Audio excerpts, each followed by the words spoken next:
Hulk, এটা কোন style রে বাবা? কাকু, স্টাইল না করলে বউ পাওয়া যায় না। ডিডা, এটা কি ধরনের কাজ? তুমি আমার স্টাইল চুরি করেছো। চল রে হাল্ক, পাশের বাড়িতে দাওয়াত দিছে, আজ বাড়িতে রান্না হবে না। ঠিক আছে দিদা, চলো খেয়ে আসি।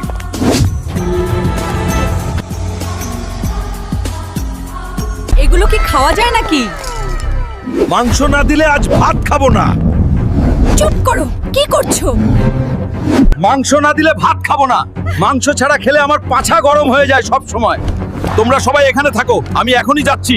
বড় দেখে আরেকটা গরু ধরে আনছি, তারপর সবাই বসে পাছা ঠান্ডা করে মাংস দিয়ে ভাত খাবো। হাল্ক আবার শুরু করলো রে।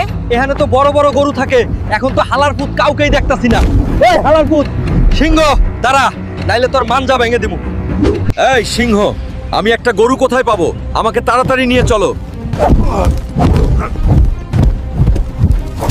এতক্ষণ কোথায় ছিলে শ্রদ্ধেয় গুরু? চল ফাংশন হাউসে যাই। সবার পেছন গরম হয়ে আছে, তোমার ঠান্ডা করা দরকার। আমি যাব না। ওহ, আমি বুঝেছি।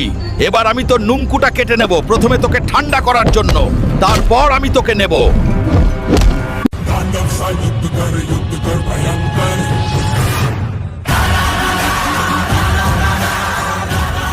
এইবার চলো গরু মহাশয়, অনুষ্ঠান বাড়িতে।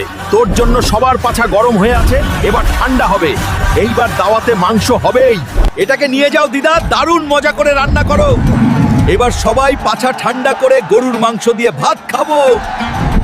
আমাদের হাল্ক যতদিন আছে, আমরা ডেলি পাছা ঠান্ডা করে মাংসের দিয়ে ভাত খাবো। হাল্ক থাকলেই টেনশন নাই।